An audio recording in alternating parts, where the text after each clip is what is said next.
Hoy vamos a hablar de René Descartes, o Descartes como prefieran, que nació en 1596 en Francia. Alguna vez dijo: daría todo lo que sé por la mitad de lo que ignoro. Su madre murió al año y un mes después de que él había nacido, así que fue criado por su padre y una nodriza, y cuentan que aparentemente era un niño muy preguntón, que siempre quería saber de todo. A los 9 años ingresó en la escuela, hasta los 16 estudió latín, griego, los filósofos clásicos y matemáticas. Y a los 18 años estudió Derecho, se graduó en 1616, pero no ejerció nunca. No ejerció porque quiso hacer la carrera militar y luego la abandonó, la carrera militar, a raíz de 3 sueños que tuvo, que son los siguientes. El primer sueño, él sueña que está huyendo de fantasmas y hay una gran tormenta y se refugia en una iglesia. Y cuando se dispone a rezar, aparece un extranjero con una fruta exótica y él se despierta pensando que alguien lo quiere engañar. Luego tiene un segundo sueño en donde escucha una explosión y se despierta. Aparentemente había sido un leño en el hogar el que había crujido y luego se vuelve a dormir. Y en el tercer sueño, él sueña que está leyendo un libro de poesías y que una frase dice: ¿qué debo hacer con mi vida? Y luego aparece sí o no.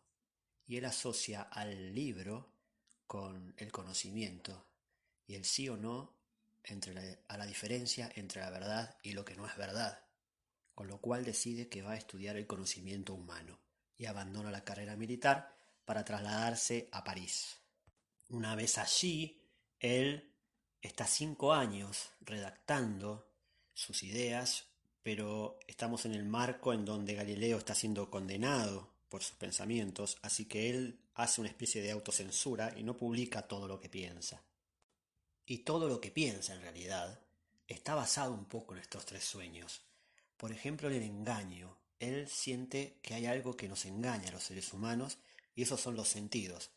Por ejemplo, cuando alguien ve algo de lejos y cree que es una cosa y luego se acerca y es otra. O cuando cree que oye algo, pero en realidad está escuchando otra cosa. Entonces él resume que los sentidos nos pueden conducir a error. Y algo que también nos puede conducir a error es no saber diferenciar entre la realidad y el sueño, es decir, entre lo que es y lo que uno puede imaginar, o lo que uno no puede diferenciar de la realidad de la vigilia. Y se pregunta, ¿qué es lo que realmente es verdad? Bueno, para él son las matemáticas, porque tiene leyes subyacentes que son verdad, aunque uno pueda equivocarse en el procedimiento, por lo cual hay verdades inherentes, y son esas. Pero después dice, bueno, quizás no, porque quizás somos seres que en nuestra conformación estamos fallados por naturaleza y podemos equivocarnos siempre y siempre llegar al error. O quizás peor, quizás hay un genio maligno que nos engaña. Entonces, ¿de qué podemos tener certezas? De nada. Es decir, solo dudando podemos empezar a construir un conocimiento. Sin embargo, llega a la siguiente conclusión: de lo único que yo puedo estar seguro es de que existo. ¿Y cómo sé que existo? Porque lo pienso, porque en mi actividad de pensamiento yo soy. Y ahí elabora su famosa frase, cogito ergo sum, que está mal traducida popularmente como pienso, luego existo. Ergo no es luego, sino por lo tanto. Y cogito no es pienso, sino una traducción más literal sería cogniciono, palabra que no usamos en nuestro español, pero que todas las palabras cuyo sufijo es sion implican una actividad, una acción, mientras que la palabra pensamiento, con su sufijo miento, significa algo estático, y no es a lo que él se quería referir. Él lo que quiere decir es que hay una actividad de ir hacia el conocimiento, a la observación de algo, de un objeto. La palabra objeto viene de objacere, que significa desde un lugar céntrico expulsar algo, es decir, lo que hace es objetivar el mundo, sacarlo del sujeto, y ese conocimiento se da a través de una actividad pensante entre sujeto y objeto, no porque el objeto se me revela, sino porque yo voy a la búsqueda de ese objeto. Es decir, conocemos a través de una actividad pensante de algo que está fuera de nosotros.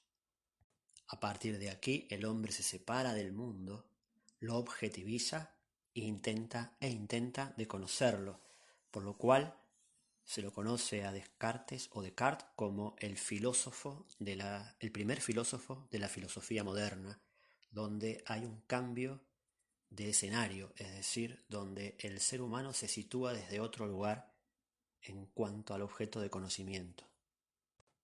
Para Descartes, la duda es el principio de la sabiduría, es decir, no es a través de las certezas que tengo que yo puedo decir que conozco algo, sino a través de la duda metódica que me va a llevar a poder encontrar el principio de un conocimiento, primero quitando todo lo que yo tenía como certeza y sometiéndolo a la duda. Esto era para la época muy revolucionario, porque hay que pensar que solo la filosofía era la escolástica, que salía de los monasterios y de los monjes que estaban en sus abadías estudiando y que ponían en el centro a Dios y no al pensamiento humano. Fue muy rechazado en su momento e incluso su muerte, que ocurrió cuando tenía 53 años, es dudosa porque dicen que murió de neumonía, pero quizás haya sido envenenado, dado que el médico cuenta que sus síntomas eran dolor de estómago, diarreas y vómitos, algo muy raro para haber muerto de neumonía. Lo más importante que tenemos que tener en cuenta de René Descartes es cómo el ser humano se separa y objetiviza al mundo para tratar de conocerlo. Por eso, para René Descartes, no es suficiente tener una buena mente, como lo decía él, sino que lo principal es usarla bien.